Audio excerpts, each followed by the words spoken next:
가자회를 위해서 계속 마음을 모아주시기를 바랍니다. 제가 조금 빨리 진행을 하도록 하겠습니다.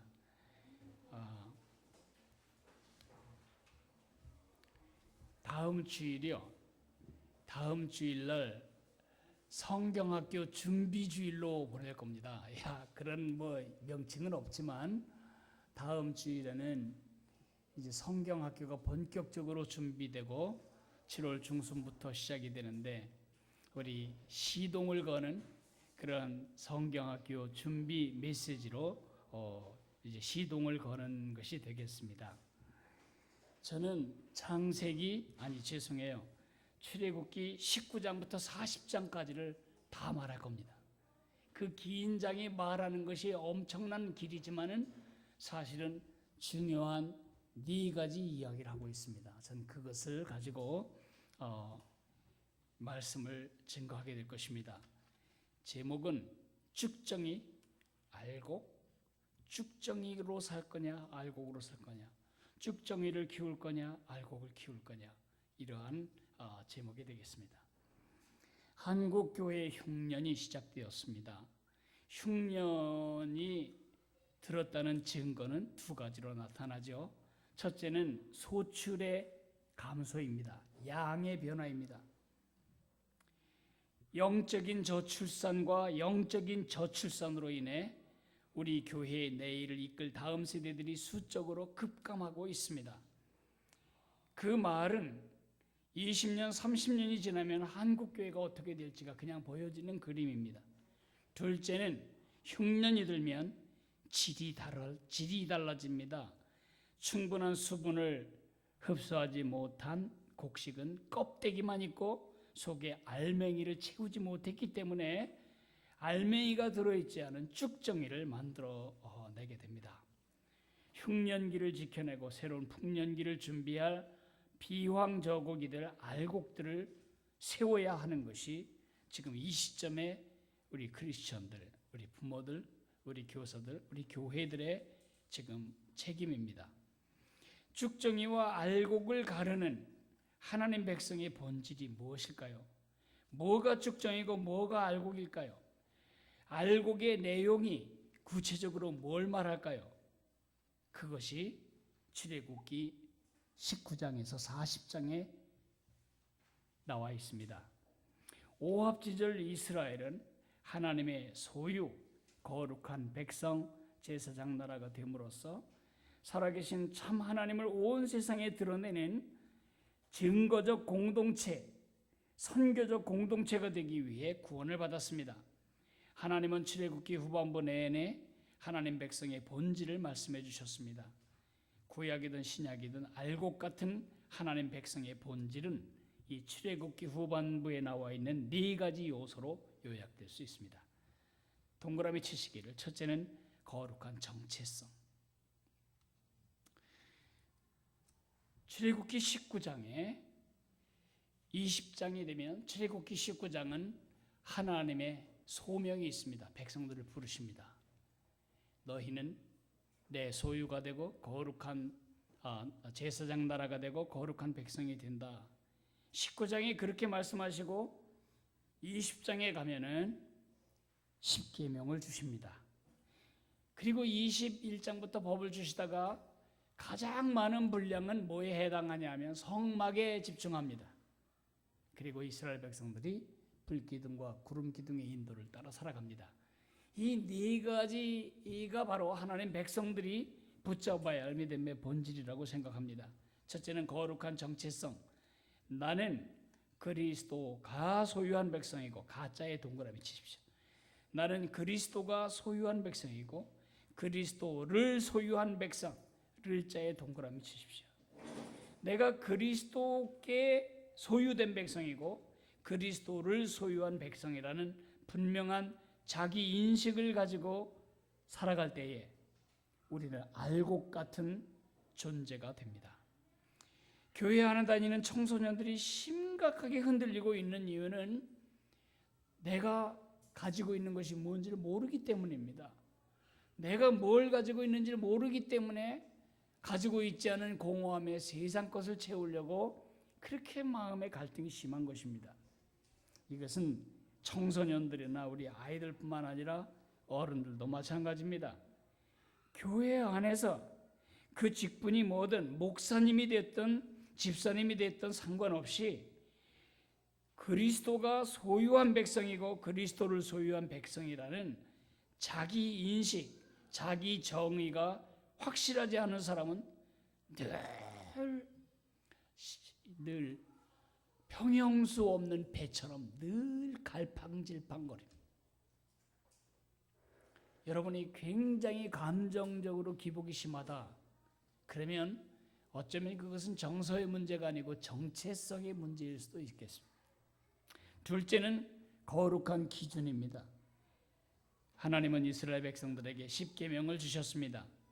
하나님 백성들은 구약이든 신약이든 내 기분이나 주변의 상황이나 주위의 사람들의 대부분 사람들이 갖는 생각이 아니라 하나님을, 예수님을 그 삶의 기준으로 살게 됩니다.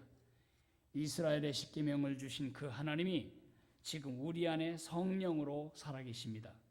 그러므로 우리의 기준점, 무슨 결정을 하든지, 무슨 선택을 하든지, 무슨 말을 하든지, 무슨 이야기를 듣든지, 무슨 텔레비전을 보든지, 무슨 영화를 보든지, 무슨 소설을 읽든지 이것이 옳으냐 그르냐를 결판짓는 우리의 기준점은 예수 그리스도이십니다.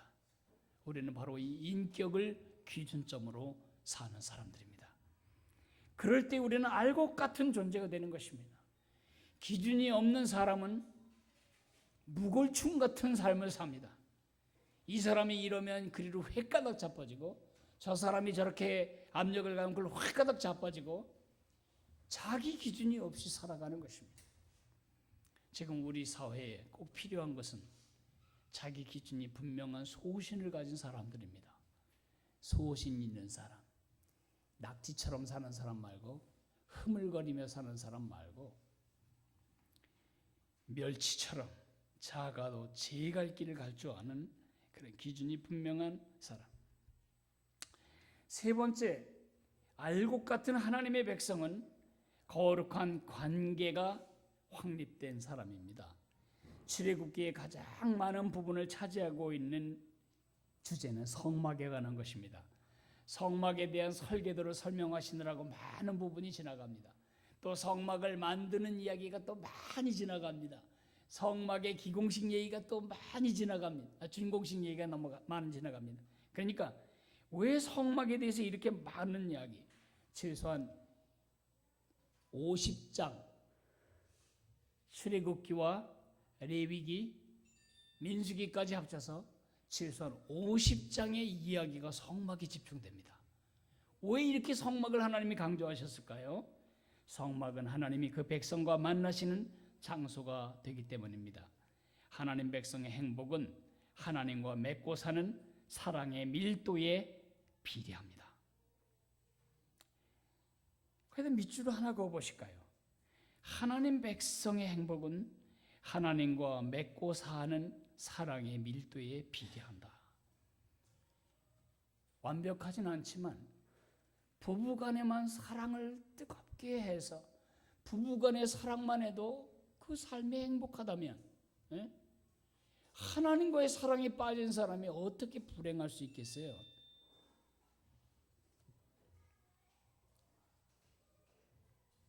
제가 어떤 선교사님으로부터 중국 성도들의 영화 한 편을 제가 얻었어요. 50분 동안 진행되는 그 영화인데 그 영화는 영화라기보다는 이제 중국의 그 고난받는 교회 지도자들의 감정인데 저 영화 보고 정말 오래간만에 그렇게 질질 울고 눈물을 흘리며 제가 닦아냈네요. 얼마나 행복한지. 그분들이 평생을 감옥에 살다 나온 사람이 너무너무 행복한 거예요. 이게 무슨 일이 도대체. 하나님과의 사랑에 빠져 살 때에 구약 백성이든 신약 백성이든 우리는 알곡 같은 백성이 됩니다. 마지막으로 거룩한 원리가 확립되어 있는 백성, 알곡 같은 백성입니다. 위험과 결핍과 두려움으로 충만한 광야를 걷는 동안 이스라엘의 모든 문제에 대한 유일한 해답은 하나님 한 분이셨습니다. 우리의 삶도 마찬가지입니다. 두렵기도 하고 막연하기도 하고 어떻게 될지 불안하기도 하고 너무너무 부담스러워서 피하고 싶고 왜 이렇게 안 풀리는지 정말 짜증도 나고 이 모든 우리의 삶의 유일한 대책도 예수님뿐입니다. 예수님은 구름기둥 불기둥으로 그 백성들을 인도하셨던 바로 그 여호와 하나님이십니다. 그 예수님이 우리 속에서 우리의 목자로 우리의 길을 인도하시겠다고 약속하셨습니다. 이렇게 목자이신 예수님을 따를 때 우리는 알곡 같은 존재가 됩니다. 제가 지금 4가지를 말씀드렸죠. 첫째는 거룩한 정체성, 두 번째는 거룩한 기준, 세 번째는 거룩한 관계, 네 번째 거룩한 원리. 이것이 이번 여름 성경학교 때 1, 2, 3과에서 배우는 내용 전체입니다.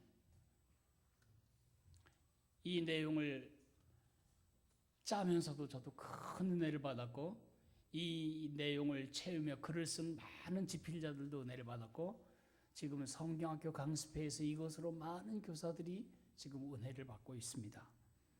바로 이러한 내용이 우리 이번 여름에 우리 아이들에게 가르쳐질 내용일 뿐만 아니라 이 여름이 바로 이러한 알곡으로 우리가 채워지는 계절이 되었으면 좋겠다. 그것을 이번 주일날 제가 말씀을 전하게 될 것입니다. 지금 이제 아직 알이 차진 않지만 지금 껍데기가 만들어지고 있거든요. 벼 같은 것이 이제 자라면 이렇게 자라면서 이제 껍데기가 만들어지면 계속해서 광합성을 통해서 그 양분을 거기다 채워 놓잖아요. 이 여름이 곡식의 알이 차가듯 내 자신이 이렇듯 내용이 확실한 알곡으로 서고 우리의 다음 세대들을 그런 알곡으로 세우는 계절이 되게 하자. 이것이 이번 주 메시지의 핵심입니다. 한국교회 흉년이 든 것을 알 수 있는 것으로 양적인 감소와 질적인 쇠퇴를 제가 말했습니다. 여러분이 들었거나 느끼고 있는 흉년 증세는 무엇입니까? 예를 들어서 이단, 신천지나 이 이단의 교회들이 힘없이 넘어가는 것도 이것도 역시 흉년 증세 중에 하나고 성도들이 정착을 못하고 불안해서 늘 이리 옮겨다니고 저리 옮겨다니고 이렇게 떠돌아다니는 것도 흉년의 증세고 가나안 성도 지금 한국에 이단까지 합쳐서 크리스천 숫자가 700만 정도 되는데 교회 실제로 다니는 사람은 600만입니다. 100만이 이단이든 기독교이든 100만이 지금 누구냐면 집에서 있는 예수님을 믿어요. 근데 교회 다니지 않는 사람들입니다. 이런 가나안 성도의 양산도 흉년 증세 중에 하나입니다. 이렇게 마을에서 한번 나눠보세요. 그들이 느끼고 있는 것이 무엇인지. 2번, 비황저곡은 반드시 알곡이어야 합니다. 죽정이가 옷이 감아도 아무 소용이 없습니다. 그거는 불에 태우는 것밖에 아무 의미가 없습니다. 비황저곡은 반드시 탱탱하게 소갈이 들어있어야 합니다. 영적인 알곡과 죽정이를 분별할 수 있는 4가지 요소가 뭐라고 했죠? 거룩한 정체성이 있는가? 거룩한 기준이 확립되어 있는가? 거룩한 관계가 지금 유지되고 있는가? 거룩한 원리로 살고 있는가? 3번, 나 자신이 알곡 같은 하나님의 백성이 되기 위해서 이 중에 이 4가지 요소 중에 가장 강화되어야 할 요소는 무엇인가? 여러분 각자 돌아보시고 내 자식을, 내 손주를 알곡 같은 하나님의 백성으로 세우기 위해서 내가 가장 힘써야 할 일은 무엇일까? 이것도 나눠보시기 바랍니다. 우리 같이 기도하는 시간을 잠깐 갖겠습니다.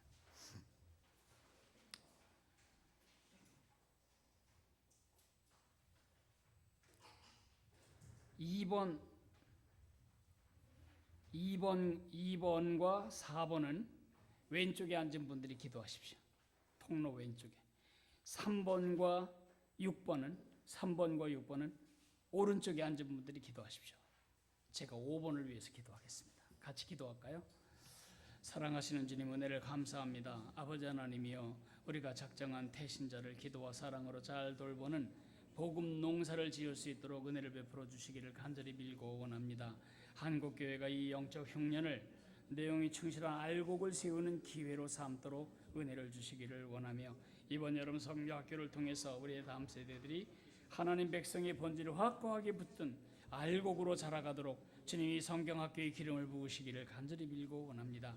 6월 21일 날 선교 바자회에 좋은 날씨를 주시고 이 바자회 과정을 통해 풍성한 교제가 누려지게 도와주시고 함께 선교에 동참하는 열심을 묶어주시기를 간절히 빌고 원합니다. 하나님 아버지, 영적 흉년이 반드시 비참한 때는 아닙니다. 흉년의 때야말로 우리가 더 충실한 알곡을 세우는 기회로 삼을 수 있는 또 다른 기회가 됩니다. 하나님 아버지, 우리 자신이 알곡으로 내용물이 꽉 찬 알곡 같은 성도가 되기를 원하며, 우리의 다음 세대들이 이 여름을 통과하면서 다니엘 같은, 요셉 같은 내용이 꽉 찬 알곡 크리스천들로 세워지기를 원합니다. 이들을 세우며 우리 멘토님들이 서게 도와주시고, 이들을 위해 기도하면서 부모들이 그렇게 서가는 은혜를 허락해 주시기를 간절히 빌고 원합니다. 이 여름이 지나 가을에 들어갈 때 이 여름이 우리 생애에 얼마나 중요한 여름이었는가를 평생 기억하게 될 그러한 축복의 계절이 되도록 여름 학교 내내 주께서 은혜를 주시고 멘토님들에게 그런 열정을 허락해 주시고, 온 교회가 달라붙어 알고 키우는 일에 헌신하고 매진하고 협력하는 복된 한 달을 보내도록 주님, 이번 주일에 우리들 마음에 시동을 걸어 주시기를 원합니다. 예수님 이름으로 기도했습니다. 아멘.